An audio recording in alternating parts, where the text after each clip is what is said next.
I woke on grass the wrong color, under a sun too big for the sky, and for one stupid moment I was glad. I thought I had died in the night, and that this was whatever comes after.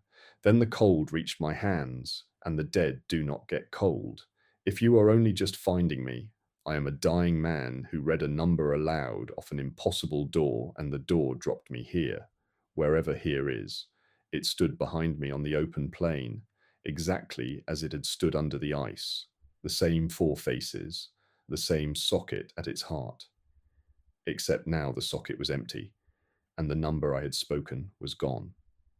To come this way, I had said a number out loud. To go back, I understood that much. I would have to give it the opposite one. The other face, the other distance. And I had nothing to carve with, and I was far too afraid now to say anything aloud at all. So I did the only thing left. I stood up, slowly, the way a man my age stands, and I looked at the world they had sent me to. It was Earth. That was the worst of it. The same hills, the same grass, near enough, the same grey weather coming in off the same kind of sea I could smell, but not see. But there was no bird song, no insects, no far-off road, no aircraft, no hum of anything at all, nothing but the wind, and the wind has no business being the only living sound on an entire world. I knelt and put my hand flat on the ground, the way you might to feel for a coming train. I do not know what I expected. A pulse, maybe, a heartbeat under the soil. There was nothing. The earth was cold and ordinary, and that frightened me more than anything yet, because it meant this was real, that I was truly here, and that no one was coming. I sat for a while after that, not from despair, though there was plenty of that going spare, from simple arithmetic. A man with a year left does not have the luxury of panic, and I have always been better at sums than at feelings.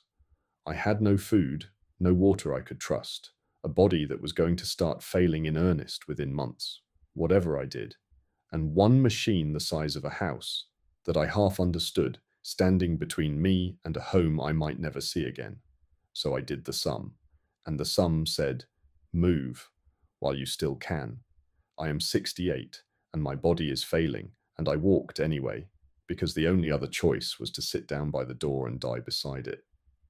I followed the high ground the way you are taught to, though I could not have told you who taught me or for what. And from the top of the ridge I saw something that was not grass and was not stone. Straight lines, down in the valley. Straight lines do not happen by accident. It was a camp, our kind of camp.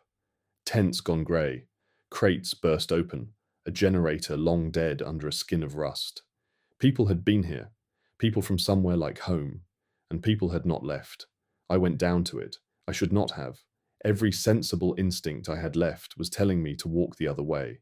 But I am a man who has spent his life going toward old writing in the cold, and I am too old to start being sensible now.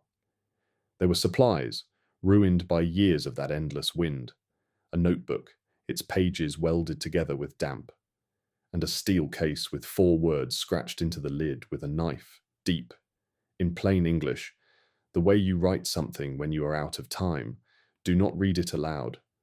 I sat down in the wet grass beside a stranger's warning, the warning I had needed 3 days and 2 miles of ice ago, and I laughed until it turned into something I am not proud of. When I had myself back, I made myself look properly at how the camp was set out. These had not been fools. They had dug in. They had set watches. You could read it in the way the tents faced outward in a ring. They had meant to map this place and go home, the same as me.